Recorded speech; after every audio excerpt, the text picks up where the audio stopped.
All right, so that, of course, is our lovely, wonderful Tyrone Biggums, played by the amazing Dave Chappelle, of course. So we got to throw some of that in for you guys just to introduce the awesome MCU's Bleeding Edge people. So we just want to welcome everyone to the MCU Bleeding Edge tonight. It is Wednesday, of course, 12/28. We are discussing Andor episode 9, of course. And we're going to be talking about this interesting episode. Now, just for us, just to get it out there, I feel this was kind of another filler episode, most definitely. I definitely think that it had a lot of disposition that, was kind of trying to put in some, fill up that negative space that, really they could have done this by doing only 10 episodes, I feel. But I definitely, after watching this, I was like, I could have done without this episode. But it wasn't that bad of an episode. But anyways, of course, we have an amazing panel here tonight. Of course, I have my wonderful co-host, Mr. Jeff S. TrueKnowledge. How we doing, Jeff? Peace, baby. That's all I got to say. Peace. And yes, you're right. This is definitely another what I would call solid filler episode, if that's a possible combination that you could put together. It's a solid filler episode. Solid filler episode. All right. Thank you. And of course, we have returning with us is Jassem. How we doing, Jassem? I'm doing well, Cyber. How are you? I'm good. Glad to have you here, sir. Are you ready to talk some Star Wars? Yes, sir. Are we doing episode 10? I think? 9. Okay. Yep, episode 9, sir. So we'll be talking about that bad boy episode, which is named Nobody's Listening. So yeah, that's the episode we'll be doing. Then we also have returning, of course, is Mr. Kyle. How we doing, Kyle? I am doing good, Cyber. It's good to see you. I was on level 6 and they told me I was out, but now I found myself on the bleeding edge level and I'm right back in again. It's craziness. Awesome. It's glad to have you back here on the MCU's Bleeding Edge. And how is your podcast going, sir? It is going well. We have been kind of taking a little bit of a holiday break, but we got a few things coming out for excitement over at the Fandom Podcast Network. It's actually kind of nice to get a chance to catch our breath, but I'm always down to talk some Andor because it has been a phenomenal show. Excellent. Awesome. Glad to have you here and looking forward to what you got to say. And then also returning, my first time, I believe, working with this gentleman. And that, of course, is, please refresh my memory of your name again.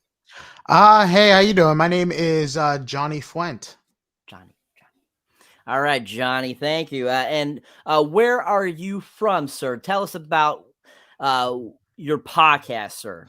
So my podcast just reviews and I just talk about my opinion on anything nerd, geek, so comics, TV shows, movies, and just nerd theories in general. I actually did Andor on my podcast, and you know what? It's such a good show. And I got to disagree with you. I think this was a solid episode and a build-up, not a filler. Gotcha. Excellent. All right, so that is the panel for tonight. So let's get right into this episode, people. So this episode starts off pretty interesting. We get Deidre right back. We kind of it starts right off where we kind of left at the last episode where she was interrogating Bix. While they're there, we see that she's there with another gentleman that goes by the name Dr. Gorst, and that basically how this episode goes, it goes back and forth, I feel, between 3 different storylines. And that to me right there is just, it's too much. You need to focus on one thing, get the story out and move on. I feel I don't like it when they put too many stories all together, and sometimes you just get kind of lost. And that's what I feel like how this episode kind of was. I definitely thought this, this series so far has been really fantastic. But this episode just really was my least favorite of, I feel, the last 9. So, but anyway, so we get Deidre. She's talking to Bix. She's like saying, you're going to tell us what I need to know. You're going to tell me, who your supplier is, who, where, the last time you saw casting Andor and all this kind of stuff. And basically it kind of just goes around. They have like this little kind of like thing going around that basically, if you're not going to tell us, we're going to do a interesting method that will cause you to tell us what we want to know. And that's when kind of that doctor comes in. We see him in the background. He kind of utters a couple words, but not too much. But he does like say a few things that, kind of, evilly as he is. But it definitely, you could see that, he's up to something in the background working with some things. But we have that interesting kind of intro there where we are introduced again to Deidre and to Bix. And then it kind of pops and goes over to Cassian over in the prison again. And there he's working on the assembly line with the other guys. And as they're working along, basically, they're like, oh, let's try to become number one so that we can get like a nicer, food or, extra thing in that, so that we're coming in the first place. You get flavor. You get flavor. They are trying to make it to flavor country is what they're trying to do. Yeah, pretty much. So they're like wanting to like be in the number one spot. And like, so Cassian's like kind of like encouraging them to, let's be the number one. Let's make the most of these things. And once again, I'm just going to go back to what I said in previous episodes. I think they're building stuff for the Death Star. I really do. I think this is Death Star material. That's what I think that they're building. And that's why they're taking people off the street and putting them into this prison to use them to build their Death Star. Cyber, I don't think there's any point. I don't think there's any point holding back on that. We might as well flush it out now to everybody and whatnot and everything. Like look, I went back and rewatched episode 8 again before I watched episode 9, just because that's what happened with Disney Plus when I went on Andor. It set me right to 8 again. So I said, fuck it, and just watched the whole thing again just to go through it. I didn't realize how big that facility is. It's fucking massive. You know what I'm saying? Like, they're seriously, like, manufacturing a massive amount of equipment. And, like, I don't know what the fuck the components look like for space fucking Death Star shit or whatever and whatnot. You know what I'm saying? But that shit looks like it would be the Death Star. I mean, what does everybody else think? Kyle, what do you think? Is that Death Star shit there or what? I think in a facility like that, they're probably building Death Star parts. I mean, you look at the amount of Star Destroyers that the Empire is putting out. You got to think that they're probably manufacturing some Star Destroyer parts out of there as well. So I think it's a bit of everything, but Death Star parts certainly would be right up that alley. When I first saw what I call the giant fidget spinners that they're building, I almost, is this the part that holds the panels on the TIE fighter wings? When I first saw it, that was kind of something I went to. But like I said, the Empire is just growing so massively, and we see how fast, when you mention the Death Star, how fast they built the Death Star. It would make sense. I bet you they have all these facilities all over the galaxy making parts to build because, they're just growing exponentially. Maybe they're actually, what they could be? They could be making sex toys to fit into that fucking hand from Eternals. They got left on Earth, that fucking huge hand from the Celestial. You need a sex toy big enough to fit that hand. So it could have something to do with that too. Nah, don't cross our streams. Anyways, Johnny, what were you going to say, Johnny, about the Death Star? Oh, I mean, it's perfectly possible. I mean, if you think about it, even in New Hope, they were talking about how the Death Star was the size of a moon, if I remember correctly. So yeah, no, definitely materials. And to go off your comment about before, I think we're jumping into Spaceballs territory with that one. It's a Transformer. Hey, Spaceballs fucking review sometime upcoming soon, Cyber. What do you think, buddy? Am I surrounded by assholes? Yes, of course. It's gonna have to happen at some point, man. We need something fun like that. We need to review that episode will go plaid. Okay. Yes, it will go plaid. Yeah. We gotta do that one, and we gotta do Animal House, and I want Jassem to come in for Animal House. He's got to review that with us. Jassem, what do you think? What do you think about the Death Star thing, man? So I'm actually surprised that. Oh wait, before I go on, have any of you guys read the prequel to the Rogue One, like the book that acts as a prequel? Have any of you guys read that? I'm too busy doing threesomes and shit, man. I ain't got time for all that reading. No. Okay. I started reading it, but I got busy and haven't finished it yet. Something I do want to get back to. Okay, because in that book, they mentioned that the Geonosians, they were actually the main workforce for building the Death Star. Now, in Star Wars Rebels, it seems like the Geonosians were genocided. So I think that they started relying on prisoners to build a Death Star only after they killed nearly all the Geonosians. So I'm not sure where we are in the timeline, but that is something to keep in mind. Timeline wise, this takes place, I want to say 9 BBY. So 9 years before Battle of Yavin, I want to say, or am I mistaken? I think this series starts 5 years before the events of Rogue One. Okay, so it's 5 BBY. Oh, that's interesting. And when does Revenge of the Sith happen? That is 19 BBY. I think. Well, 5 years is that's essentially the age I reached when I became fertile and capable of having children. Hmm. Yeah, people, Cool. that's right. 5 years old, people. 5 years old. All right. So now knowing Jeff's sexual brilliance, as you want to call it, whatever you want to call it, Death Star, excellent people, excellent there. That was great answers and like that. Was great. Anyways, so as I was saying before I was interrupted, so like I was saying, they were there. They, basically Andor was, getting them to, basically get going, to want to get that #1 spot and all that kind of good stuff. And pretty much that's how that little section ends and then moves on. As that moves on, we get we go back to the interrogation with Deidre and Bix. She's, talking to her more, asking her more questions, stuff like that, getting closer to doing basically the inevitable of forcing her to tell them stuff.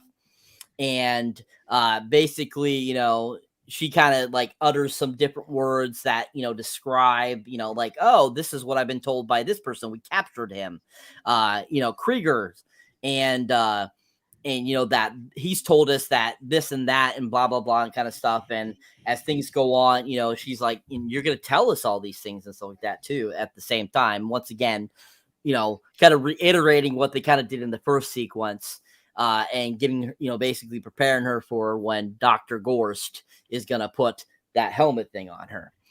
And so we get basically, and that bumps again, it jumps from that back to the prison again. And we see Andor and them working still and stuff like that.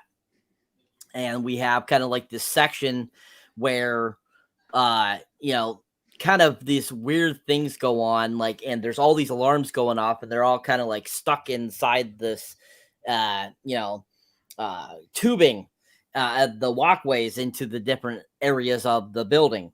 And basically they start freaking out, like, what's going on and all this kind of stuff. And basically, Jesus Christ, I'm having a hard time with names tonight. Sorry,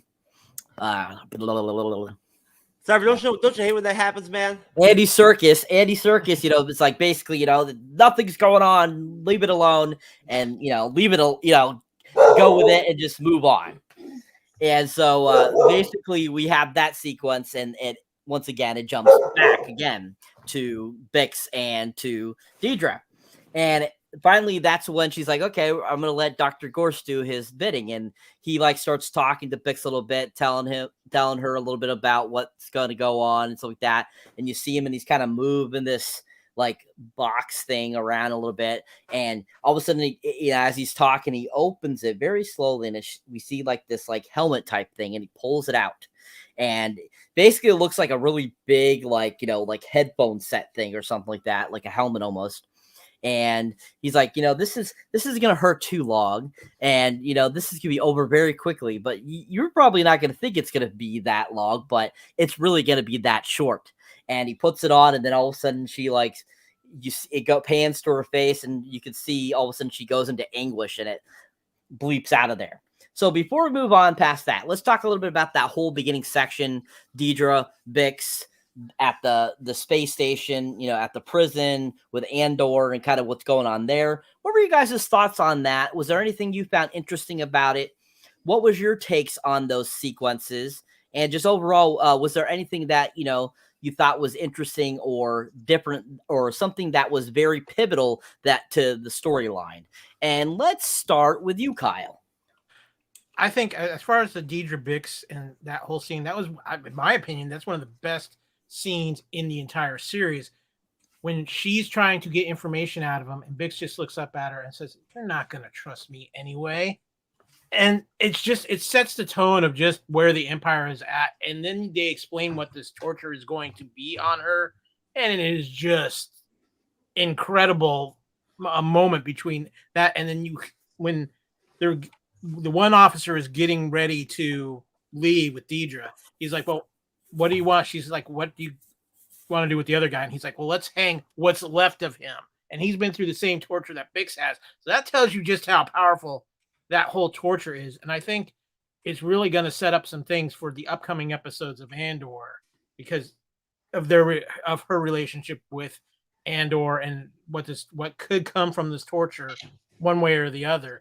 And I think it shows you too just how nasty the Empire can be without any even without Darth Vader or Palpatine or anything like that involved. The Empire is evil.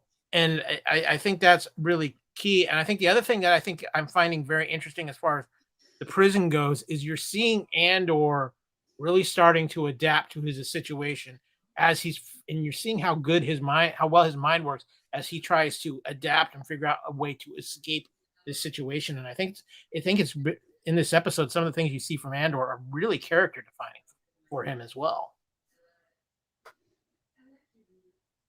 So it's not just a filler I think it's a lot, not so much a filler episode, but a great setup episode for what's to come in the final episodes of Andor. Okay, awesome. I still think that there is some filler to it because if you think about it, yes, you can set it all up. There's plenty that's setting up for future episodes, but at the same time, you're going to have that additional information in there to really play it out. Because think about it, if they went with just those specific things that showed you what was furthering the episodes, I feel that there would have been less to the episode. It would have only been like half an hour or 25 minutes versus the 44 that it was. So I think Cyber 2, this is a product of Tony Gilroy's writing style and how he tells his stories in his movies and how he's to tell the story of Andor, because I really think he's trying to get a little bit inside of the head of some of these characters. And that's why we have these moments. And I think he's really trying to do what I think he's done up through this episode is really try to establish what the Empire is and that the Empire is so much more than what we've known it from the films. And I think he's done the world he's built within Andor for Star Wars, I think is so good, so unique, and so refreshing in a way because it's the dirty side of Star Wars and something that's great.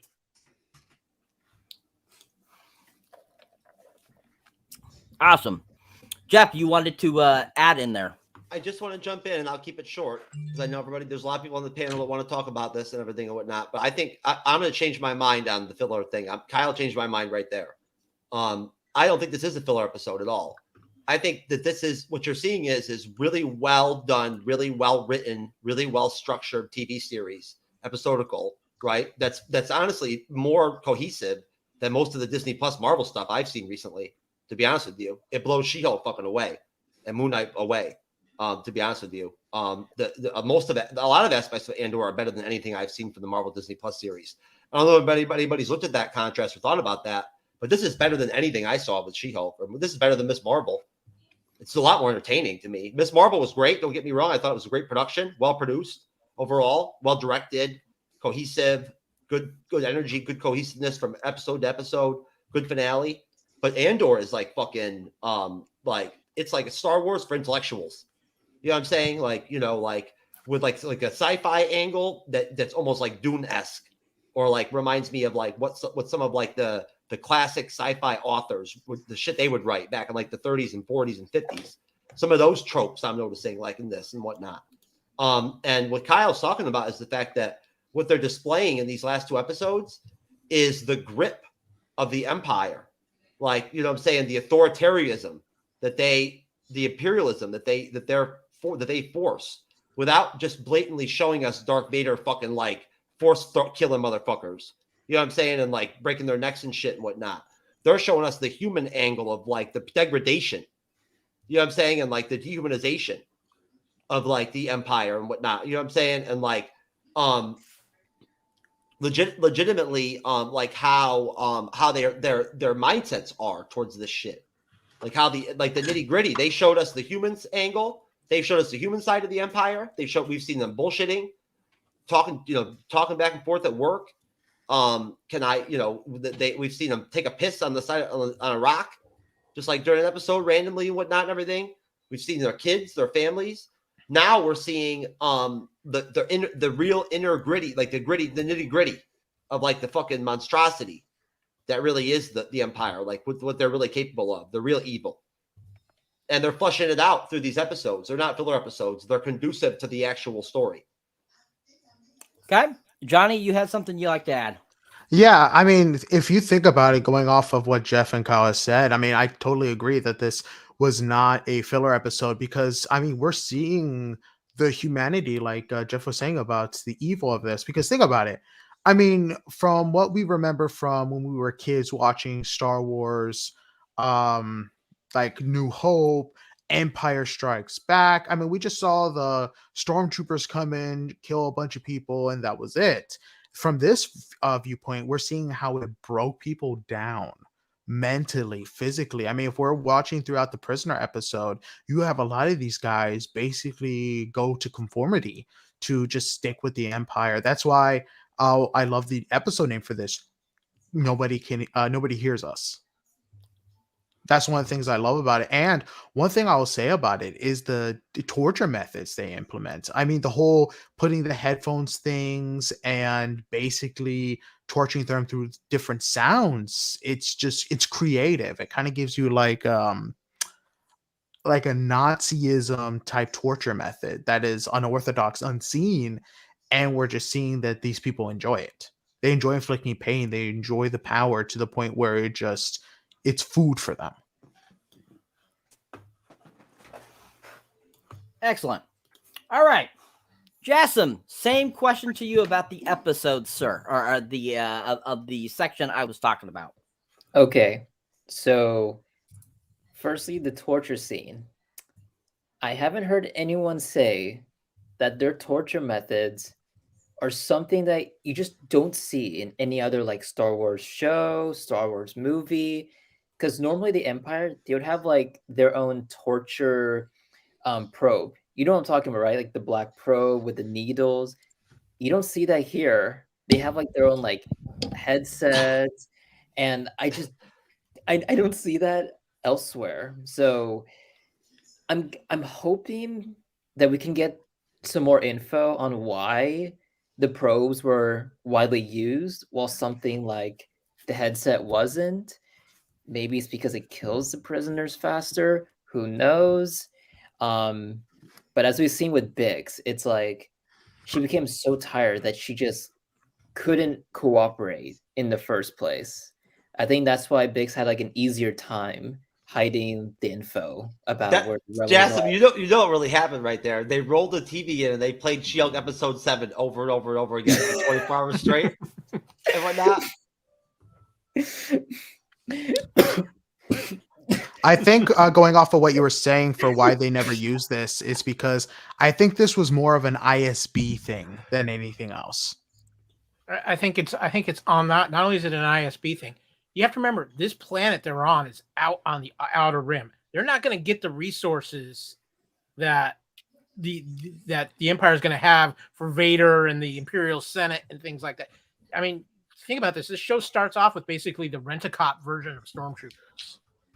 And so we've got that, and I think that's kind of the whole point of this here is we're seeing the side of the Empire that doesn't necessarily have all the top-notch gadgets and everything like that. And the ISB, they have their own methods, and I think part of it is okay, these are outer rim people. Nobody cares about them, so we're going to try these different methods to experiment on to see what's working and what not. And they happen to stumble across this horrific torture where they just hear children basically in pain and screaming that just cuts down into somebody's brain like it's slicing through it, and it's horrific, and it's a form of torture. Again, that you're trying to establish how evil the Empire is. What better way to do it than compared to having just a ball droid float in? You're getting more of a human attack and a human connection by doing this, and it makes the Empire seem so much more evil. And Cyber, did you think your girlfriend Deidre looked good in that scene, or what? Did she look good in her uniform? She looked like she was about ready to die, so no. Cyber, there's also another thing I wanted to talk about. Go for it. So in that second scene, the one where Andor is like in the prison. So I remember like there was a part where like he just went to the refresher, which is Star Wars speak for bathroom, and I just remember seeing him like just playing with the pipe, trying to cut it. And although some might think it's a filler episode, but seems like here the consensus it's not a filler episode. I think the pipe thing, we might understand why he's doing it as time goes on. So I think for now it's worth paying attention to it. At least the Empire doesn't have any surveillance in the refresher, which is, I guess, the only place where prisoners can make their plans, and maybe the bathroom will play like a bigger role in how they could escape. And what else? See, look, this right here should just show you how non-filler this episode was. We could probably sit here and just talk shit for like an hour straight before we even get into your outline about. You already are. See what I'm saying? So I'm gonna keep my comments to myself for right now because I have other things I can say. But I'm gonna wait until Cyber flushes out more of the scenery and whatnot and everything, so we can get deeper into the episode. All right. Was that all, Jassem, or is there anything else you want to say? That was all? All right. All right. Moving on to Johnny. Your thoughts on those sequences, sir? Oh, I thought I already said my thoughts. Yeah, basically saying some of the same things I was saying before. I mean, it's crazy. Like Jassem was saying, I do believe that this episode was not filler. That him basically going after the pipes kind of gives you a whole Shawshank Redemption kind of vibes. Like everything is gonna play off perfectly at the end, where this supposed plan is going to work. And I mean, throughout, we're just talking about this section, right? We're not talking about the ending of the episode. No, just this section. Yeah, I mean, you can just see by him talking to other people that some of them have already given up, that they're just looking at the wall and just counting their days. 100%. Excellent. All right. Awesome, guys. Awesome. All right. So after that, that's when we get a little sequence that's in Coruscant. And we've seen Mon Mothma, and she is up in one of the stands, and she's talking to the delegates in the Coruscant area that we have seen previously in the prequel series. And she's basically, uttering some words, saying certain things about certain things. And to me, I felt that sequence was interesting and fun. I enjoyed that we got to see that room again. And I thought that was kind of interesting how they brought that into the series, which I'm sure was very vital still at that time they were using it. So I thought that was really cool that they kind of brought Mon Mothma back in and had her in that. So after she gives her speech there, then she gets back into her car with her driver, and the driver says, your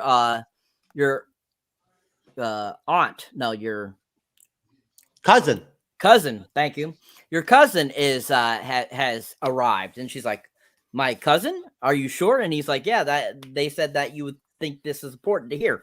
And she's like, oh, okay. She's like, oh, all right. So then it goes back to Bix again and to Deidre. And now Bix has basically, come full circle with the head thing that we were talking about. And basically, it's pulled off and everything, and they basically have gotten everything out of her because they made her wear this thing. And that's when Deidre is like, oh, we'll keep her here. We still need her. She's like an eyewitness type of deal. Keep her alive, and we'll be still using her for what we need her to be. As we go on with that sequence, we end up finding out that ISB has captured a rebel pilot from Krieger's group, who reveals that there's going to be a supposed raid on the power station in Spell House. And basically, she ends up, saying we got to keep that in mind. Then it pops back to Mon Mothma at her house, and she's reunited with Val. And basically, we end up finding out that, yes, she really is Mon Mothma's cousin. And basically, she tells Mon Mothma that she was like basically here to get a change of clothes and to kind of hide out, while, things are settling down from the heist they had just done. And, Mon Mothma's like, did anybody follow you? Anything like that? No, we're good. And, basically she kind of says, what's Lutheran been having you do? And, Val's kind of just like, it don't worry about it. It's what I'm doing, and I just need to be doing it. And I won't be here very long. I'm just going to do the, get some low time here, and then I'll be on my way. And, Mon Mothma is basically, okay, Kurgis is to keep a low profile while maintaining the facade of a rich and politically uninvolved young woman. She ends up having dinner with her and her husband. And the husband, of course, is his flat self as usual, and his ignorant kind of like dickhead approach. I feel like this guy always seems like he's a dick, and basically kind of makes horrible comments about her not being married and stuff like that. Of course, as we have seen in previous episodes, she's not of the heterosexual style, and so that was kind of funny how they brought that in. He's like still thinking she's like a straight person when she's not. And so from there, that's when it goes back to the prison, and basically once again it shows Cassian. He's in his cell, and Andy Serkis's character is in his cell, and he's asking him basically, how many guards are on the level? How many guards are on the level? And basically Andy Serkis won't tell him.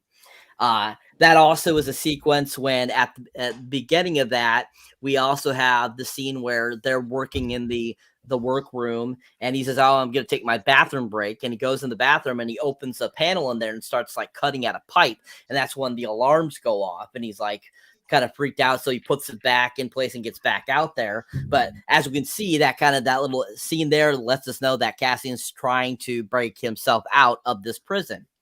And I thought that was kind of interesting too. All right. So before we move on past that, what were you guys' thoughts on that sequence of the episodes? Basically, kind of, Bix giving them all the information they needed, finding out about the supposed raid on the power station in Spalhaz, and the whole Val Mon Mothma sequences. What were you guys' thoughts on all of that? Was there anything you found interesting about it? Anything you disliked about it? And just how did you feel that made the story flow? And just overall, what was your thoughts on the sequences? Starting with you, Kyle. I think as far as the Andor in the prison thing, I think that's very important, especially as he's still trying to get as much information as he can. And as we'll get to later in the episode, just how important the whole scene of him asking how many guards and Andy Serkis not giving it up to him, how important that's going to play out later in this episode is crucial. But like I said earlier too, the great thing about this moment here is we're seeing Cassian still working on a way to escape. He's not stopping. He's not giving up. He's not giving into despair. He's still working on getting free and working on his plan. And I think that tells us a lot about the character of Cassian Andor. While everything with Mon Mothma, and I think it's an apex of the show, is you cannot talk about the Empire at this point in time in history without having this political intrigue. And using Mon Mothma as your kind of key piece for this political intrigue is really well done, because it's letting us see more of this legacy character that we haven't really gotten to know. And you can see how she's trying to play this incredible game of chess when she has all these pieces around her that are just out of control. Her husband's trying to play a game. she's trying to work with her cousin, who we find out who her cousin is, and what she's trying to do, and yet she's trying to say, hey, cool your jets a little before you bring more notice upon what I'm doing here. And then you've also got the aspect of here she is trying to work out some financial things, and that she's going to have to play another game of chess with somebody else, and just to see her kind of having to move all these pieces on the board, and yet every step could fall her into her own checkmate, has been brilliant, and it's been beautifully performed by Genevieve O'Reilly as well. She's been brilliant as Mon Mothma in this series up till now, and I think it's a statement for, again, what I think is so special about Andor is you're seeing so many different angles. And I know, Cyber, you talked about having too many different stories at once, but what I think it's the great thing about the Andor show is Andor might be your main character, but really the show is not truly about him. It's about what's going on in the world around him and how he's getting wrapped up in it. And they're doing a beautiful job with it. Excellent. All right. Johnny, your thoughts, sir. One thing I'll say, and I thought it was crazy when I first saw it, was when Mon Mothma, my bad, is talking to the Senate, and they don't care. Like, she was literally talking. Oh, look, it's a dog. She was basically talking to to the Senate. There wasn't anybody there listening. Everybody was doing their own thing, and it was cat, my bad. And and I'm trying to get my train of thought. And basically it was showing how the Senate died. I mean, remember A New Hope, what they said when they were talking about the Death Star plans. We don't have to worry about the Imperial Senate. Palpatine disbanded it. And you can see throughout this scene that it was already getting disbanded. The Senate had little and little less control on whatever the heck they wanted to do. And it was just an incredible thing, and it just an incredible flow of what we got from Revenge of the Sith, from Attack of the Clones, with the Senate, and especially in the Clone Wars series, with the Senate being this entire thing, being able to call the shots here and there, to Rogue One, where it's just a namesake at that point, to A New Hope, where it's disbanded. And one thing about the cousin, I do agree that the husband is definitely a dick. Definitely is terrible, especially the way he manipulates the daughter against her own mother. And with the cousin thing, I was surprised to see that was Mon Mothma's cousin. I was like, oh, wow. Because think about it, if she was killed during the raid, it ties directly back to Mon Mothma and her entire family. And it's incredible to see how much skin she had in this entire series. Agreed. Thank you.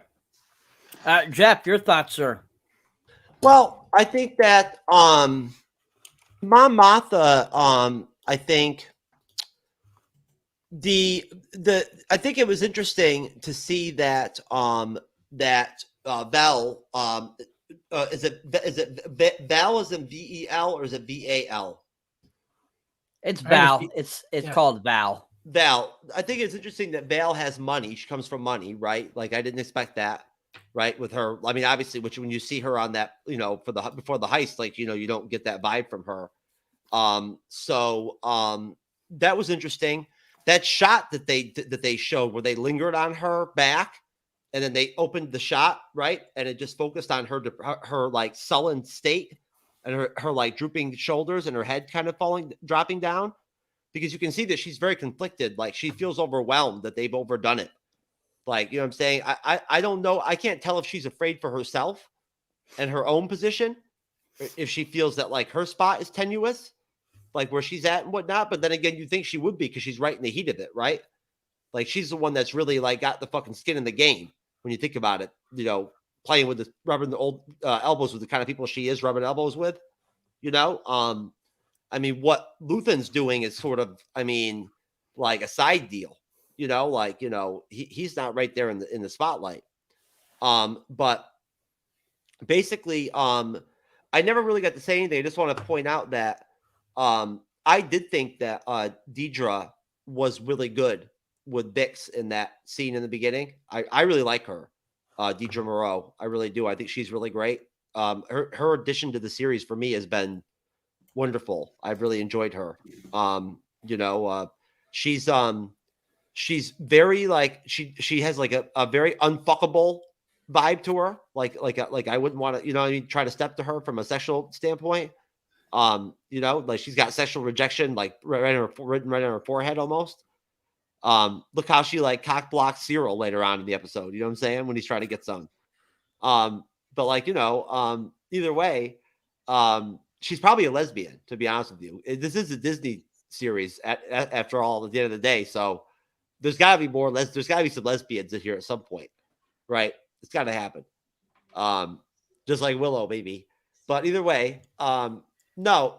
I think that I enjoy the dichotomy of the jumping from scene to scene, from Mon Mothma back over to the prison. You know what I'm saying? Then back over to in last episode it was right. It was back between Val and what's her name, her lover or whatever, whatnot, and I like that jumping back and forth kind of deal and whatnot and everything. It kind of adds something to the pace of the episode, like it almost speeds it up, I guess, in a way. Like it makes it more interesting in a way when you're kind of jumping from thing to thing. It's that it gives you something visually to work with, like, a change, you know what I'm saying? And I feel like what goes on at the facility where Cassian's at is so like robotic, like it's boring as shit. They couldn't really, I mean, you can't really focus much time like on screen of what they're doing there because it's all fucking like slave labor type shit. Like look what they're dealing with over there. I mean, this shit is fucking crazy. Like the Empire is fucking like they need, like, I'm telling you right now, if I would have been fucking kicking it with these Star Wars motherfuckers, I would have joined the rebellion in a heartbeat with this shit. You know what I'm saying? I would have been like, fuck that. And I think it's really interesting. I think you've gone this far, Cyber. You can see right off the bat that Cassian can read. What's his name? Is it Kilo? What is Andy Serkis's character's name? I don't remember. I've got it. It's Kilo? Yeah. Yeah, it's Kilo. He can tell that even though Kilo has his time up and shit and whatnot and everything, that there's something about him that's like that he can connect with on a human level. And it's weird to see Cassian Andor of all people actually try to like go that route and like talk about the fact that they're being mistreated. You know what I'm saying? Whatnot and everything. And like, this isn't fair. You know what I mean? Like, like almost talking like the rebel talk in a way. You know what I mean? Like, it's weird to see him like using that language with him, but you can see that like that's this Cassian. Like he has that intuition where he can detect this vulnerability. And we don't know about Kilo's background or what he got put in prison for or whatever, whatnot. But without like getting too far into the episode, obviously we know how things are going to play out towards the end. But you can see he's starting to crack right off the bat when Cassian's asking him about like how many guards are there on the floor and whatnot and everything. I loved it. The timing of Cassian finishing off that scene by saying nobody's listening. The title of the episode was fucking dope. Excellent, sir. Thank you. All right. So, Jassem, your thoughts, sir, please. Yeah, so going back to the Imperial Senate where Mon Mothma was like giving her speech. So just hearing how the crowd was against Mon Mothma's views reminded me of that dinner that they had, I think like last episode, maybe, where like a lot of the other representatives, they were like, they love the Empire because of security. And when Mon Mothma in this episode was like criticizing this security bill, like people were just angry. It was expected considering all those convos from the previous episode. What else? Okay, I just found this funny comment in the live stream where this one guy says anyone could be Mon Mothma's cousin. I don't know if it's like sarcasm for like, yeah, if Val can be the cousin, maybe the other people can too. Who knows? Is this like a transgender thing we're talking about or what? No, just like you can just just say, hey, he's my cousin. Like, there's no like checking to see if it's like real or not. I don't know. Just, I guess I can understand where he's coming from. Because which conversation is this?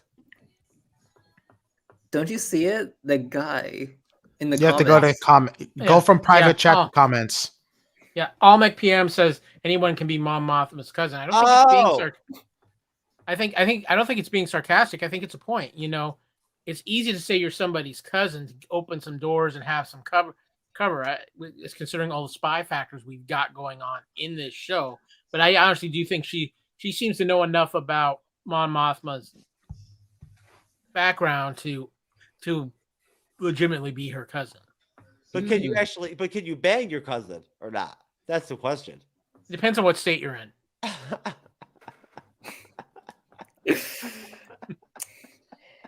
But going back to Jeff's comment about like thinking or not expecting that Velma came from a place of money, because I remember when they were like on that moon, I think it was called Aldani, you know, like where the mission was. I remember like she was like angry that Cassian got paid handsomely for this gig while everyone else, including herself, doesn't get paid anything. And if she came from money, I think she would be less angry that Cassian would have gotten paid. So I'm pretty suspicious about whether she truly came from money or not.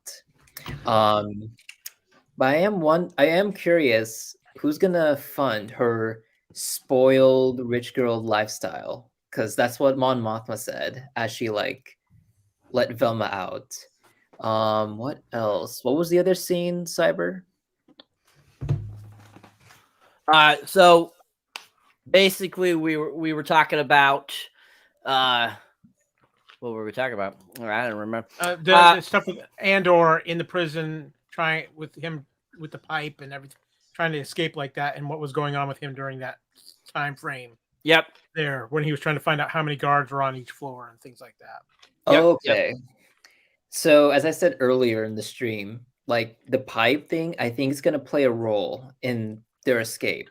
Or maybe the bathroom could be a place where like they plan out everything, because there's like there's no cameras or anything. But when he was talking to that guy, who's the head again? Andy Serkis. Just say Andy Serkis. Andy Serkis, yeah.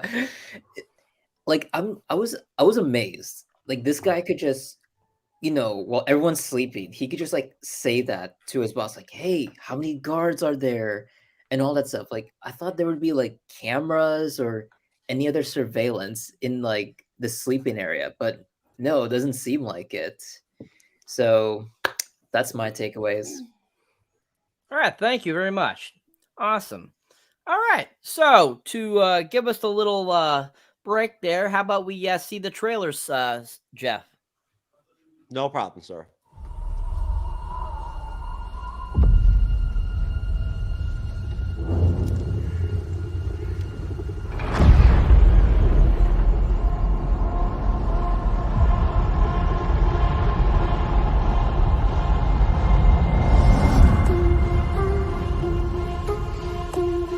To steal from the Empire?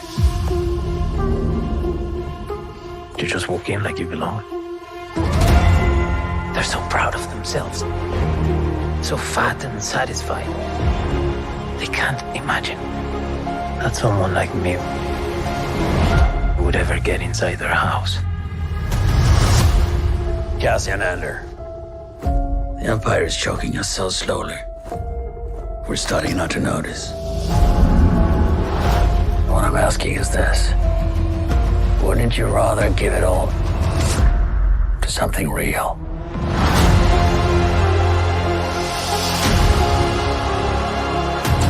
I need all the heroes I can get.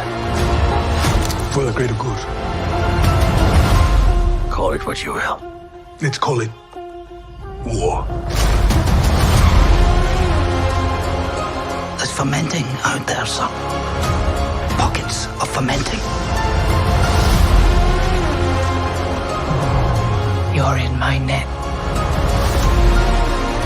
Are you a fish? Or are you a thief? You're slipping. I'm not slipping. I've just been hiding for too long.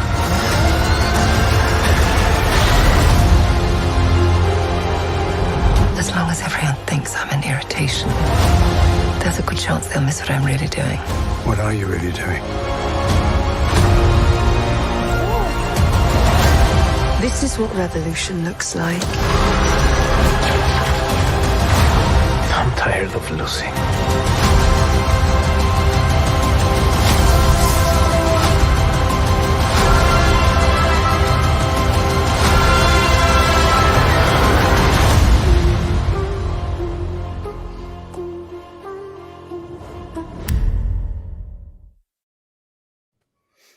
All right.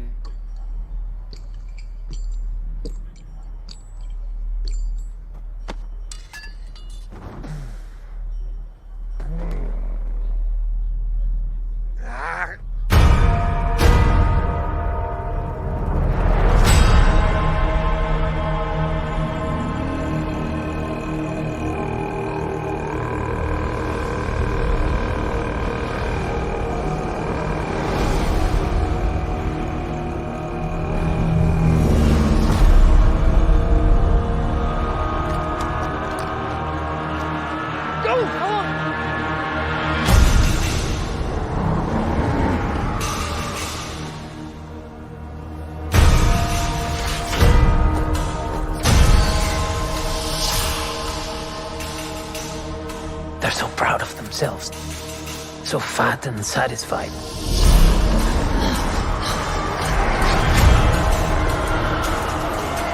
They're everywhere.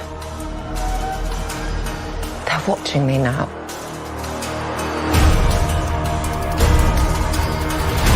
Soon enough, these days will end. There will be no rules going forward.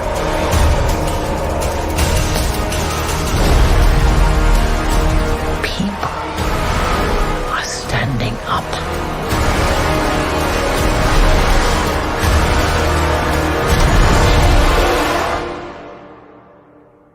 That's what a reckoning sounds like.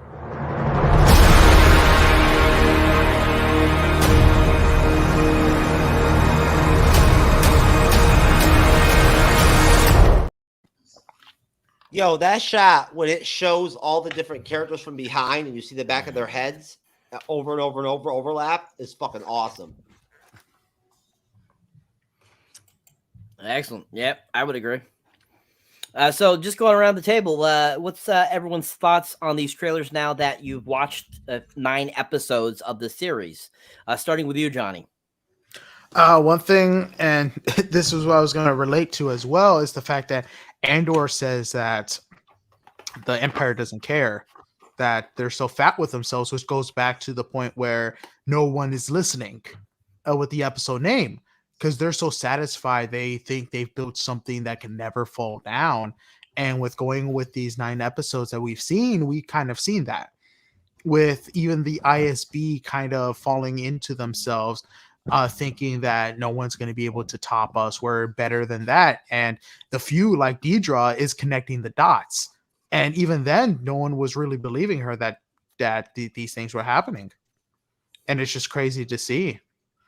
And we're slowly seeing this balloon getting filled up. Excuse me, when everyone's getting tired of the Empire, everyone's trying to rise up, do something different. The little sparks are rebelling until something is going to make everything pop. Excellent. Kyle. I think it's interesting whenever you go back and watch a trailer after you've seen something in its entirety, or even through a good portion of it, because there's things in the trailer then that have so much different meaning than what you first interpreted from the trailer. And I think that's definitely a case with these Andor trailers. But the one thing that rings true is the fact that he talks about the Empire being fat and lazy, which it's becoming. And I think it's a combination of seeing so many different things, just from their power and just from their own hubris. Plus, you see what's happening in the Senate, where the Senate is just giving in to what the Empire wants. Then you add in the fact that you've got somebody like Deidre who's saying, wait, there's some underlying problems here, but nobody's wanting to necessarily pay attention to her. She's struggling to get that message across, except to a few people. So it's really reflective of the time, this time right now, where we're at, where the rebellion is really about to just go up to another level and lead us into the events of Rogue One and the original Star Wars: A New Hope. And I think with these trailers, when you add it in, knowing what you know now, it has that much more of an impact, and it also kind of makes you reflect back on what you've already watched and go, oh wow, that makes much more sense now. Excellent, thank you. Jeff, your thoughts? To redirect right off of Kyle, straight off of him, this is how the rebels learn the strengths and weaknesses of the Empire and what they can and can do, and how they can be successful as the rebels. You know what I'm saying? Like, this is the beginning of the rebellion, right? Like, that's where we're at. Like, so right now, you're seeing some of these first moves are like big first moves because they're probing. You know what I'm saying? Like, these are they're taking shots, they're taking chances. Like, these are critical decisions because, you know, say what you want about the Empire, the laziness, the pomposity. You know what I'm saying? The braggadocio, or whatever, that they have because of their arrogance and their fatness, or whatever, at the same time, what they've built already, what they put in place is something fucking like legit. Like, it's a steel curtain, motherfucker. You know what I'm saying? Like, look, Cassian Andor got grabbed up by a fucking robot, bro. You know what I'm saying? Like, for no fucking reason, and got tossed into a goddamn facility to fucking like be a slave, right? Indefinitely. You know what I'm saying? Like, we now know as we get, get down further down in the episode and whatnot, which I think you probably you had to assume right off the bat, since he didn't do anything wrong, he was going away for forever anyway. This really does relate very much and connects very much to like Marxist regimes. And like, you know what I'm saying? And very much like, it's different than the Nazism, because the Nazis were more about killing the people, the Jews, than they were like getting any actual tangible work out of them, really, unless they had any special like talent that they could use. In this situation, the Empire actually wants to use, like, they don't want to kill people at this point. They want to use people as slaves to actually achieve them reaching the goal of like actually having the Death Star, and then having the ability to just fucking vaporize planets and shit and whatnot if they don't come correct. They see that, like, you can see where this is heading in that direction. That they can see how tedious it is, the rebellion and whatnot. That this is not like they're gonna have to deal with this shit no matter what. We might as well go all the fuck out, right? And use these fucking slave ass people that they look at people like they're not even human, right? So either way, as far as the trailers go, that, like I said, that opening shot, man, and that first one, with that ship when they're on Aldhani, is fucking awesome, man. It's spatially, the way the ship looks is so big, it's unbelievable. And just Stellan Skarsgård, man, he made such a difference in those trailers. Talk about an impact, like as an actor, like just even in trailers, he's fucking impactful. He's like got that Pierce Brosnan vibe to him, man. You know what I'm saying? That same kind of like effect, like in Black Adam, where it's like Pierce Brosnan, man. Dr. Fate, motherfucker. Like, what's up now? That's right. Kyle knows what I'm talking about, baby. Skarsgård brings a whole nother level to this show that and a weight with that character that I think very few people could have, and given it the Luthen character the necessary weight. And Skarsgård is one of those few actors I think that could. Of course, I also envision him as Dr. Selwig in the MCU, running around with no pants on either. So his dialogues with Forrest Whitaker are going to end up being epic. I can see it right now. Oh, there's some moments I think with him that still to come that are going to come down as epic moments in Star Wars history. I think season 2 is going to end up being where we're going to see real fighting. Yeah, I think you're going to get a lot. Yeah, there's going to be actual battles and shit and whatnot, and like big operations, like, you know what I'm saying, where they're actually going to like really like strike the Empire and whatnot. But that, I'm just based off the trailers, what you see in them. If that's what we're going to get for the rest of the show, rest of the series, we're going to end up getting is like a jailbreak, right? That's going to end up tying into season 2, where where the real rebels are really going to go hard. And we're going to get some real fucking like fighting and killing and more killing and shit and whatnot. But anyways, that's my time. I'm over. All right. Jassem, your thoughts on the trailer, sir? So the just rewatching the trailers helped me understand more of the smaller scenes throughout all the trailers. Like first you see these gunships. Before watching Andor, I thought like the Empire was like using these gunships, but later I learned it was corporate security with Cyril as like the head of it, or formerly head. Also in the trailer, you see a glimpse of Saw's rebel cell. You know, you see the guy with the mask, and I thought they're gonna focus more on Saw Gerrera's cell, but no, actually they didn't really do much so far in this series about Saw cell. There are a couple other stuff, but don't want to put any spoilers out there. All right, sir. Thank you. All right. Great. Those trailers were fantastic. Great music, great story, very well done. All right. So moving on with the episode. So after the last part we talked about, that's when Mon Mothma is talking with Tay Kolma. And they are continuing to work on ways to covertly gather funds for the rebel activities. We see them kind of talking there, and like he's like suggesting certain things, and you know she's like, "Oh yeah, we did it this way before," and he's like, "Well, if you do it this way, it's gonna cover up better because you can't allow it to do this and that." And they kind of have that brief moment there, which was kind of interesting little scene. I thought it was really unique because that's something you never saw in the Star Wars films. You never saw them talk about, you know, some of the things that the rebels had to do in order to further their cause. And I thought that was kind of an interesting little moment there.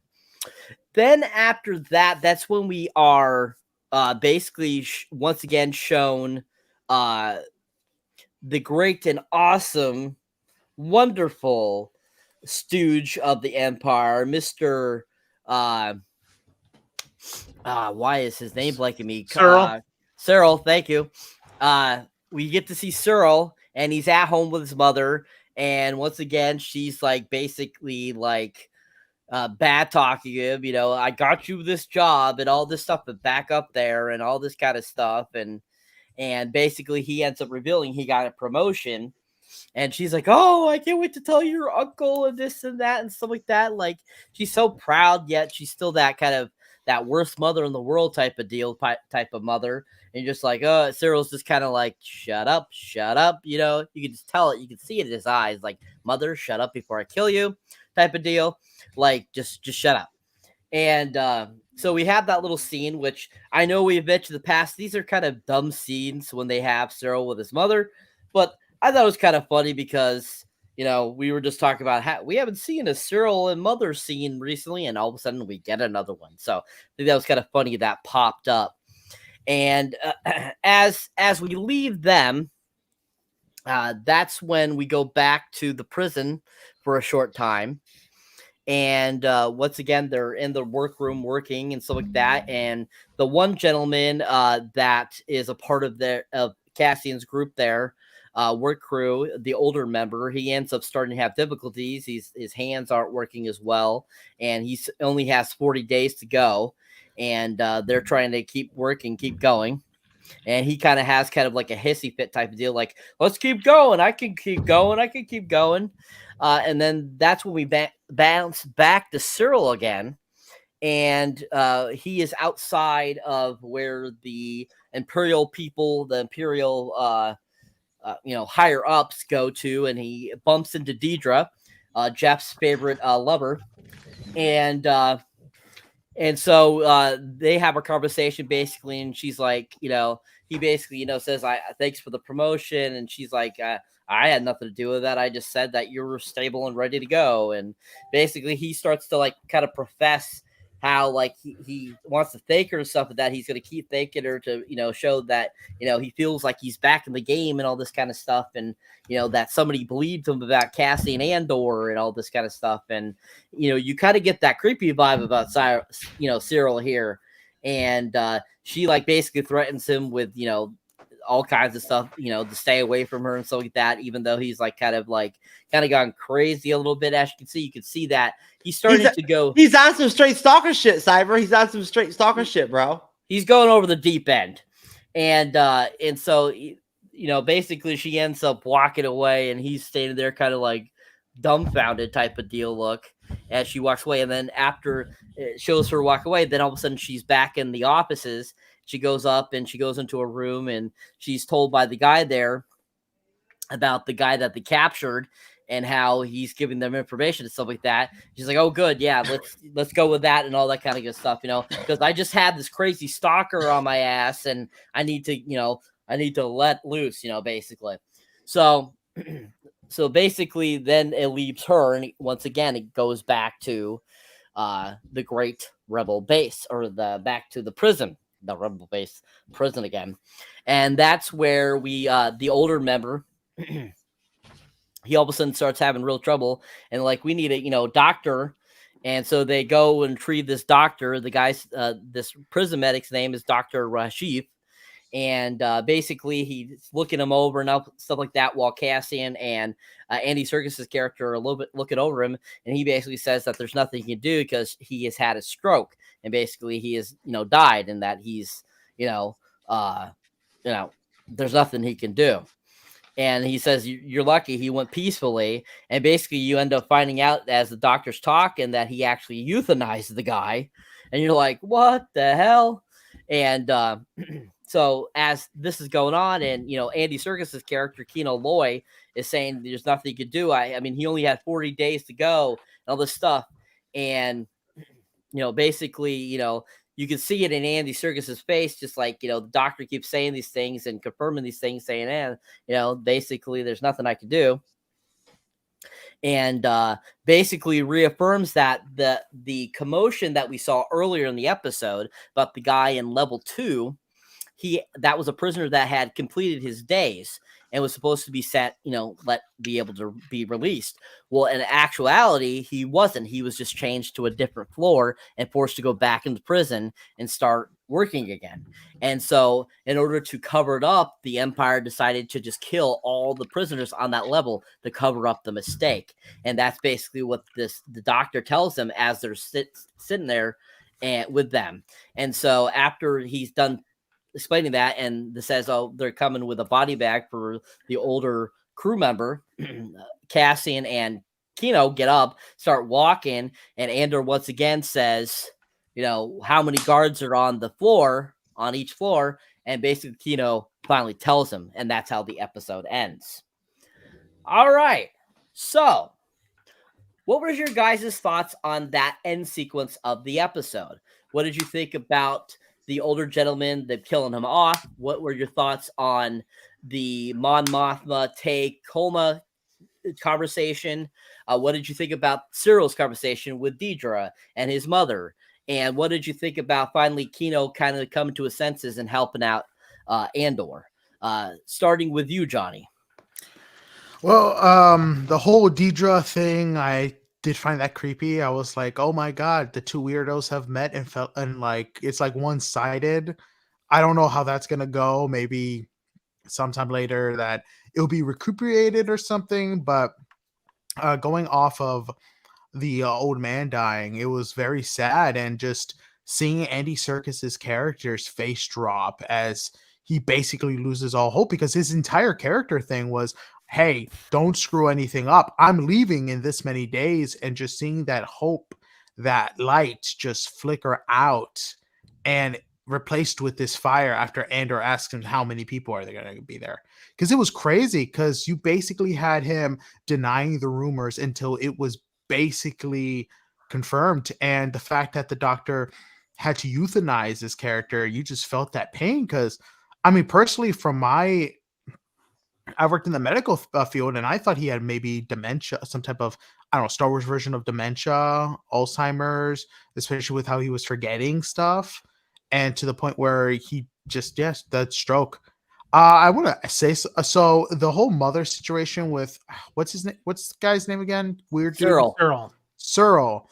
I don't know. For some reason, it kind of reminds me of like an Italian, like the household with the way her accent is, or she's like from Jersey or something. That's like how that dynamic, I feel like that dynamic is.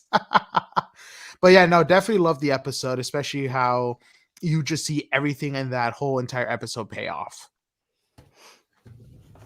Excellent. And what did you think about Kino finally agreeing to tell Cassian, how many people are on the floors, the guards, and what did you think about them killing off the old guy?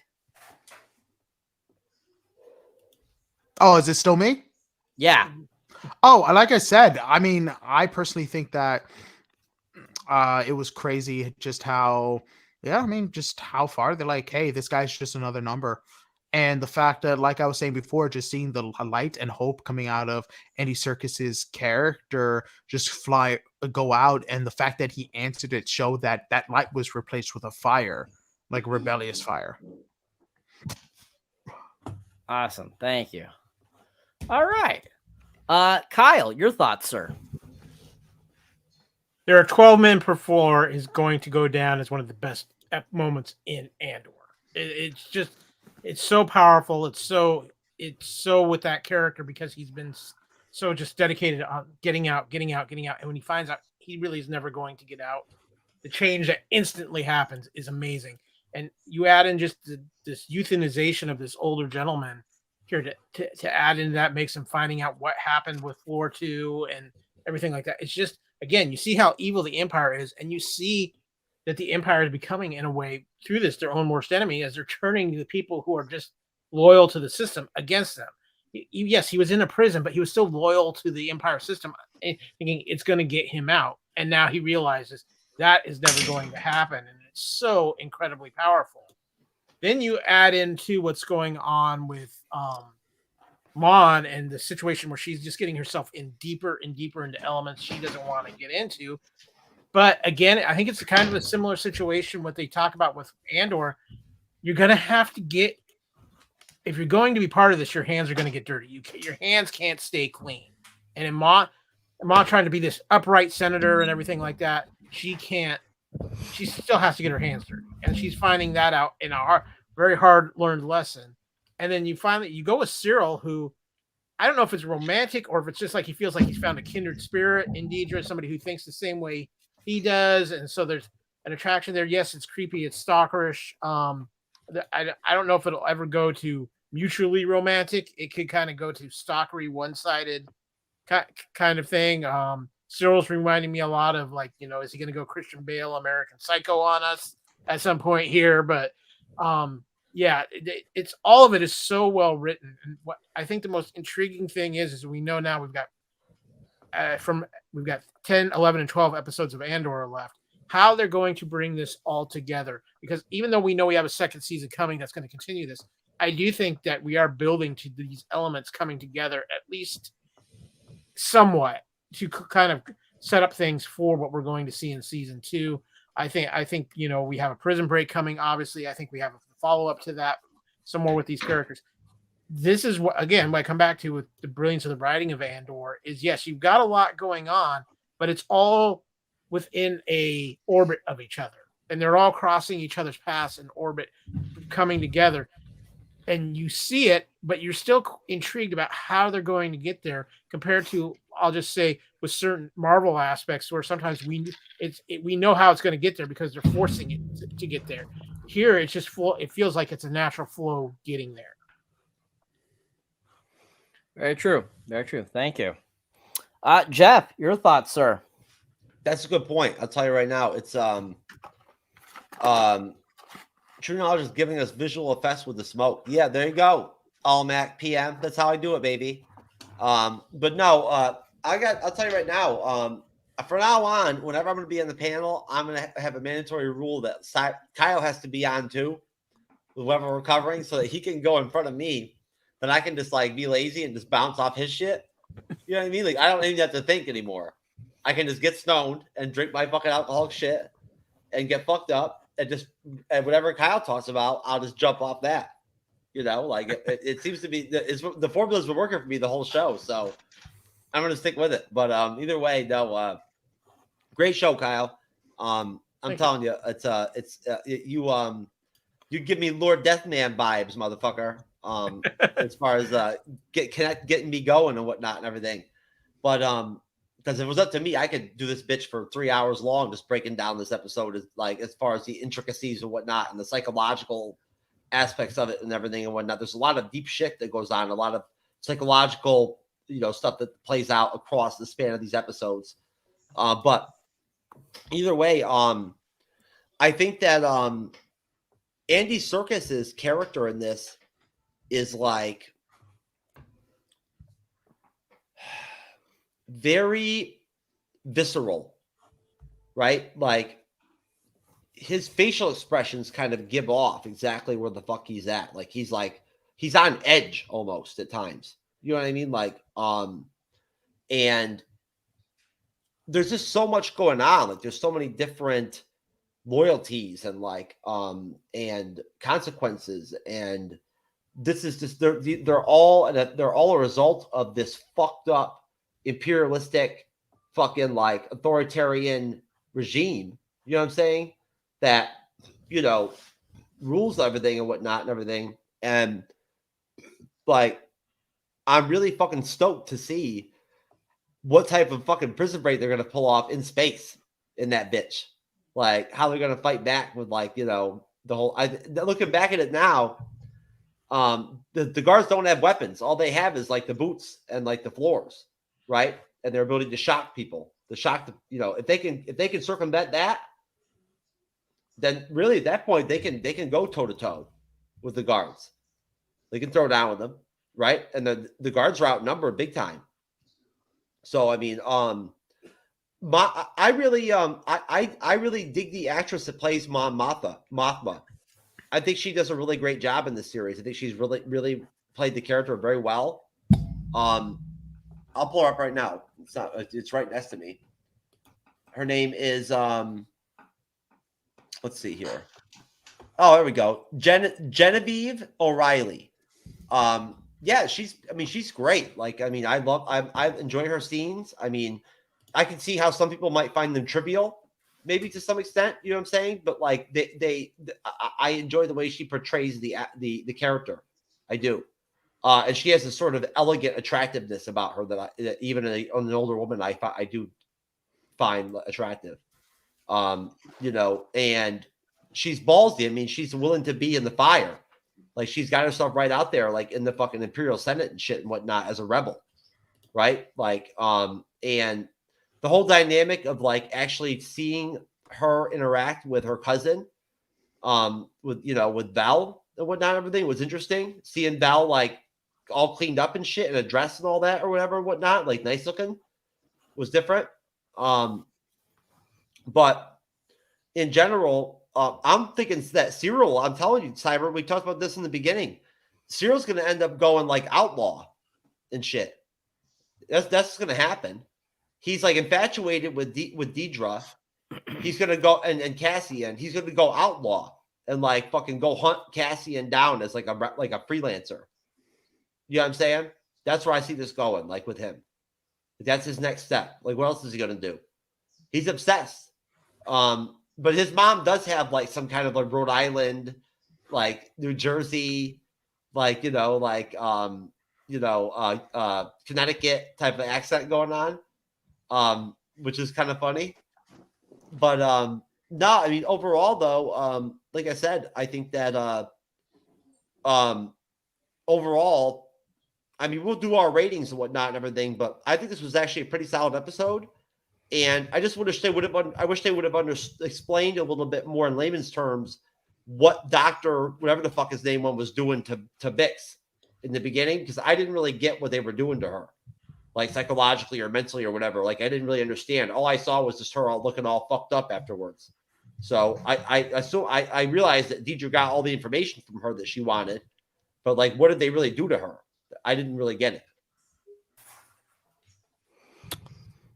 They psychoanalyzed her. That's what they did. They basically brainwashed her. They got her to do what they wanted to. Oh, anyways. Well, you know what they should have done? They should have just brought in my alter ego, and I could have stepped in real quick, Gyno Man. And you could have set me in the room with her, and I could have just done my job real quick and done a gynecological exam, and I could have got the answers out of that. I think you should just call yourself Penis Head. Anyways, so that's it. That's all I got to say there. All right. Excellent. Thank you, sir. Thank you, Gyno Man. Anyways, Jassem, your thoughts, sir? So the whole Take Colma and Mon Mothma segment, it helps explain why Mon Mothma was so against the security bill. Because in that conversation, I got a better understanding of how the security bill would make it harder for Mon Mothma to fund the rebels. I think that this whole espionage thing that the Empire's doing with their senators, as I've seen so far in Andor, starts with the driver, and then now they're going to look at the financials. And I remember in that convo, they were mentioning there were like 40,000 credits missing, something like that.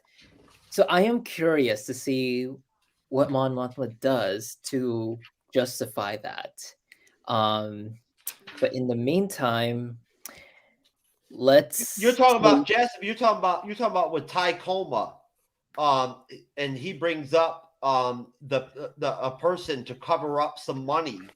That's I think it's for $400,000. And it's Davo Skolden is the guy that that he wants her to meet, and she's she's like that dog, like that dog. Yeah, I am curious to see if she's gonna hire a crook to help her launder money. What will the crook ask her in return? Sex. More money? Sexual favors. Okay. We will see, Jeff. We will see. So regarding the Cyril thing, yo, what is that comment, man? Okay, that comment on Cyril from YouTube, that was funny. Anyway, so there was also another comment also from the same guy. He says Cyril just showed the rebels how easy it is to spy on the ISB. And yeah, I think that needs more attention, because if he can just like sneak up behind an ISB agent, so many others can too. And I don't think Cyril has clearance to be in that area. And finally, regarding the euthanasia scene, I thought for a moment that like because they saw that guy get euthanasia, I'd assume that even the guard leader would want euthanasia too, because he later learned that the Empire's not going to fulfill the obligation of letting him go after a couple years. I am surprised though that hasn't came to his mind yet. All right. Awesome. Thank you. Yes, and Almic PM, thank you for your comments. Very, very encouraging, sir. Thank you. But yeah, I do agree that Cyril is probably obsessed with Deidre, most definitely. And all right, so let's go around the table. Give your rating for the episode. I will start first. I give it a 7. And I will give it a 7 simply for the fact that I still think it's a filler episode. Nothing will change my mind. It is a filler episode to me. All right, Kyle, your rating, sir. For this episode, judging from my experience, what I've seen of Andor so far, episode 6, the heist episode, is still, in my opinion, the favorite episode. That's a 10 out of 10 at this point. I would say this episode is an 8 out of 10, because even a slower episode of Andor is still an outstanding episode of Andor. And I think this one really sets up a lot for what's coming in the next few episodes, and also gives you a lot to think about and gives you a lot of intrigue, and really sets up what our view of the Empire is and what's really going on. We're starting to really see that underbelly of the Empire in this episode more than any other episode so far we've seen from Andor. So I think this is going to be one of those episodes too, when you go back, when you watch the remainder of the episodes and go back and rewatch this, you're going to go, wow, a lot of key stuff happened in this episode. So I think it's one of those ones that after you finished off the season, you might go back and say, okay, I'm going to rate this episode a little higher because it's got a lot of important things in it. Excellent. Thank you. Johnny, your rating, sir. I gotta give it a 9 out of 10, just because one, it just sets up so many pieces, like everything is gonna fall into place, and just seeing like how badly the Empire has destroyed the Senate, and just seeing all these little things that we've come to know about Star Wars, the Senate's, just the people breaking things down, showing the true evil to the extent of what the Empire can provide. And I mean, like I said, it just sets everything up too much for it to be a filler episode. What was your rating? 1 through 9. 10? All right, thank you. Jeff, your rating. Well, I think I'm going to start connecting. I'm going to try to start connecting my ratings to the Andor episodes to the ratings of the blowjobs I get from chicks from week to week. You know what I'm saying? Like I want to connect things on a more human level. So, no, I'm just kidding. I'm not going to do that. I promise. But anyways, I'd say probably I'd give this episode of Andor. I would give it an 8.25. It's an 8.25 definitely. I mean, you don't have to have action or like, you know what I'm saying? Like, or even like build up crazy suspense to entertain people. You just have to have solid acting, solid writing. You know what I'm saying? Solid structural themed, episodes and whatnot that make sense logically to where like it flows well, organically, that you enjoy. And this series does that from episode to episode. Like you're entertained in some way, you get something out of it. It doesn't always have to be one thing. It could be multiple things that you relate to or connect to that like entertains you. That's a good series. When even when an episode might seem off to another person, but you still connect with it in some way because of a different like level that like you might vibe with it, than your usual level. That's a good series. And if anything, I'm fucking stoked for Andor episode 2, season 2, man. It's gonna be dope. Like seriously. But no, I give it 8.25, and I don't think there's gonna be another 10 rate episode in the rest of the series. I don't predict one there being one. To be honest with you, that's just my take on it. But as far as what type of favors will Davo ask Mon LMAC PM? I'll tell you what, brother or sister or whatever you are. When we start to actually like add like some fucking Patreon shit or whatever and whatnot on our shit, like I'll actually talk about that or whatever and whatnot. But until we get to that level or that spot, I'm gonna keep that to myself for right now. Jeff, you just mentioned it earlier. What? What type of favors? Oh, sexual favors. Yeah, I mean, what other favors would there be? I mean, describe more for our fan, bro. No, come on. What is it to describe? I mean, do you want me to describe like what it was like when I banged this chick the other night from FetLife? I'll tell you right now, for her, it was very positive. But either way, we won't be talking about that. No, but folks, I just want to point out really quick that Andor is an excellent series. And honestly, I really appreciate it. Cyber, if you don't mind me just asking right around the panel, what is everybody's thoughts on the whole series in general through episode? I mean, I only know it through episode 9. I haven't seen the whole thing. I think this is great. Like, I've read some of the reviews of the series and some of the episode reviews. The reviewers are really like saying really high regard type stuff about the series. They really are. Like, they're getting really good reviews. I think this is like really high level material right here, like a high level TV series, like really well done, like overall. Like, that's my take on it. Again, I'm no expert, but I think that like in general, it may be deficient in some areas or whatever, but I don't see any real deficiencies. So, if you don't mind me asking, what would everybody give like the series, like through episode 9? What kind of rating would you give it? And I'll start. I would give it like probably a 9.5. I give it a 9. I will admit I actually enjoyed the series a lot more than Kenobi. I actually did not expect that I would actually enjoy the series much more than Kenobi. Some might like Kenobi more, but I prefer Andor. Okay. Cyber, what do you think? At this moment, I give it a 7. Oof. Kyle? Honestly, if you're just going up to episode 9, I'm going to give this show a 10. I think this is a literally game-changing show for Star Wars and how Star Wars is made, and it's giving us a Star Wars that I think nobody has truly ever seen before.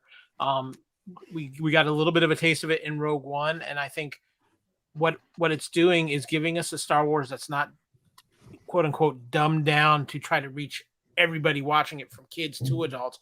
You've got a creative team that's telling their story, they're sticking to it, and it's working. Yes, it might not be for everything, but because you have Tony Gilroy, who he's not a huge Star Wars fan, but he respects the property, but he's still telling the story he wants to tell, and he's sticking to his guns, and he's not letting anybody mess with him in the higher ups at Lucasfilm or Disney. And he's telling a phenomenal story. And I think especially for these Star Wars fans who grew up from the original trilogy on, they're getting to see a side of Star Wars they've always wanted to see. And that's that kind of dirty underbelly of the rebellion, instead of just seeing this golden, like everything's just perfect, the hero's journey and everything like that. We're seeing that, it feels more true to form of what a rebellion and a war is going to be. And I think there's a lot of people who wanted, as they say, more wars in their Star Wars. And I think you're getting that with this series. Johnny? I would have to give it a 9.5. As much as I do love how the series is going, giving us exactly what we want from a Star Wars, like everyone was saying, a taste of Rogue One and its fullest. God knows what the hell we're going to be seeing in Andor Season 2, and I'm excited for it. I will say that this show does sometimes have a bit of a pacing problem, so that's why I won't give it a full 10 out of 10. But yeah, no, 9.5. Definitely fantastic. Love how they're exploring the lore of Star Wars, and can't wait to see what happens next. Cyber, my friend, I'm done. It's all you, baby. Oh, really? Oh, thank you. I apologize, sir. I did not mean to. I did not mean to. I did not mean to. Thank you. Oh, thank you. Okay. Oh, I can have it back. Oh my God. Thank you. Anyways, people. So we got our ratings around the table for the episode overall, the series so far. And that concludes this episode review, folks. We want to thank everyone in the comment section. We want to thank everyone for watching this, those who will watch it afterwards. And as you can see, we're seeing Jar Jar now for some odd fucking reason. And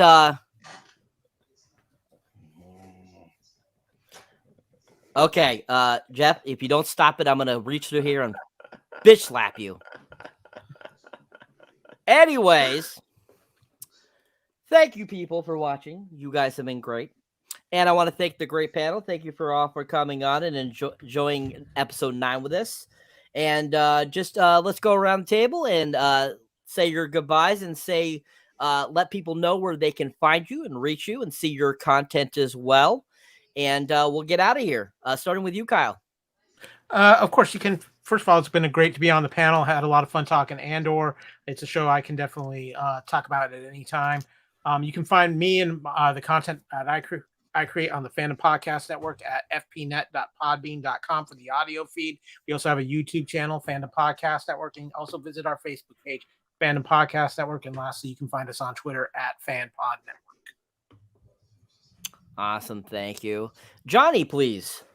Well, it's been a great honor being on this panel. I like everything else Star Wars. I can talk for about hours and hours, theories and all. If you guys want to hear more of my contents, my podcast is called Fuent Chat with Johnny Fuent. You can listen to it wherever you hear podcasts: Apple Music, Stitcher, Spotify, Pandora, Amazon Podcast. And yeah, if you want, check me out. Excellent. Thank you. Definitely go check out Johnny, people. Excellent. Don't forget to check out Kyle at the Fandom Podcast Network on Facebook, YouTube, all that good stuff. Definitely check them out. And then, of course, Jassem does not have a podcast to talk about, but we want to thank Jassem for being on the panel. It's an honor to be here. Awesome. Is there anything else you'd like to mention at all before we let you go, Jess? I do appreciate the comment section. Like, it greatly helped with finding things to talk about that other people on the panel haven't already talked about. Excellent, excellent. Comment section is always fun. And then, of course, people, if you enjoy my content here as a moderator or on the panel, you can definitely check out my stuff under YouTube, Facebook, Twitter, Instagram, all those places. You can find me under Cyberneticshark as usual. All kinds of new stuff coming up on there, shorts to reviews to unboxings, all that kind of good stuff. You'll be seeing my Black Adam review, my solo review of it coming up here in a couple days, or actually tomorrow. So definitely check that out. I am currently 25 away from 500. So if you have not gone and subscribed, definitely go hit that subscribe button so that we can get to that 500 mark by January 1st. That'll be awesome to hit that by January 1st. You guys have been awesome. I want to thank everyone that has subscribed recently. You guys have been rocking it out. I want to thank you. And yeah, I want to thank everyone, like I said, once again. Is there anything else you would like to mention, Jeff, before we get out of here? No, I was gonna pull up my our OnlyFans account that we're finally gonna get going here soon, but the internet's not working really good right now, so I couldn't pull it up. So unfortunately, I couldn't get it going. But yeah, we're still working on the OnlyFans for the MCU's Bleeding Edge folks. I'm working on it. I'm lining up the talent. You know what I'm saying? Believe me, there's definitely be some casting couch stuff going on behind the scenes. I'll definitely be taking advantage of that situation, like from that perspective. I'll be representing us from a casting couch standpoint, folks, ladies. Just True Knowledge will be handling all the casting couch stuff, and I'm still working on my application to be a assistant coach with the Young Avengers. I'd like to work with the young ladies with the Young Avengers. He just wants to hit on Kate Bishop. That's all. Well, either way, no. I just want to point out really quick that, folks, we really appreciate all of you out there that have been subscribing lately and whatnot and everything. We're almost at 10K subscribers. Whoever thought that would have happened, but we have. So shout out to everybody out there for your support. Shout out to all of you that catch this non-live. Please make sure that you like and subscribe. Comment, leave a comment for us and whatnot and everything. Shout out Jassem. Shout out Johnny. Follow Kyle's content. Follow Johnny's content. Follow Cyber's content. Get Cyber over fucking 500 subs, baby. Come on now. Get after it like that. Hook Cyber up. And hey, we got lots of really fucking dope shit going down in 2023. Like, we're going big. Me and Cyber, we ain't even fucking around. I'm telling you right now, we're going to be at the grind, like getting after it. And, I just want to, again, thank our panel. We had a great panel tonight. Great show. Cyber, great job moderating, my friend. And, hey, peace out, folks. Everybody out there, Merry Christmas. Happy holidays. Have a great new year. God bless you. God bless our audience. We appreciate all of you and whatnot and everything, all your support and love and everything. God bless Jassem, my little brother, who's going to be. Have you already graduated? Already graduated since end of July. That's right.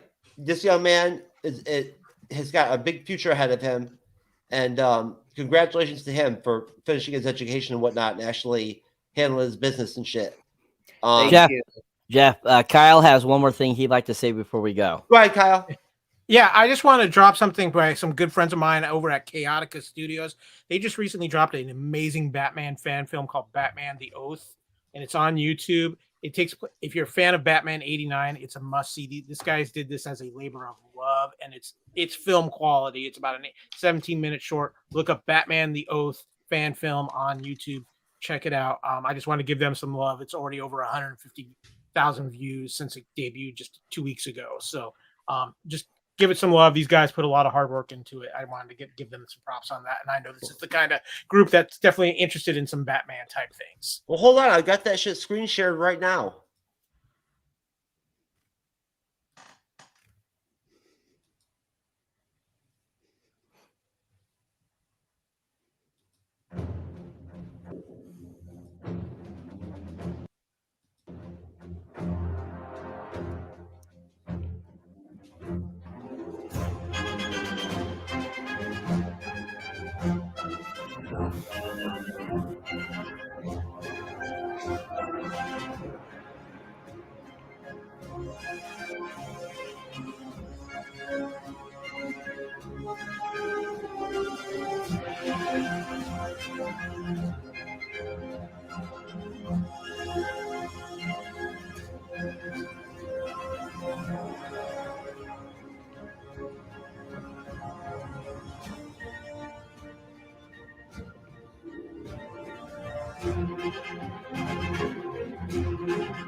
Yeah. Again, it's if you're a fan of Batman '89, the short film takes place in the timeline he made it about a week before the events of Batman '89. The gentleman who plays Batman bought this and built his Batman suit, and it's on par with what Michael Keaton was wearing. I wish I would have known. I wish I would have known to fast forward it, man. My bad. No worries. But yeah, guys, go check it out. Batman: The Oath. Search for that on YouTube and give it a watch. It's a great movie and a lot of fun. So I appreciate you guys giving me a chance to drop some love to some people who put a lot of passion into their project. Yes, Mac. I will be in the OnlyFans.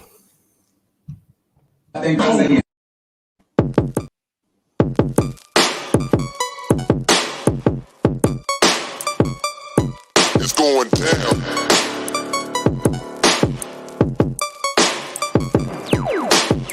It's going down.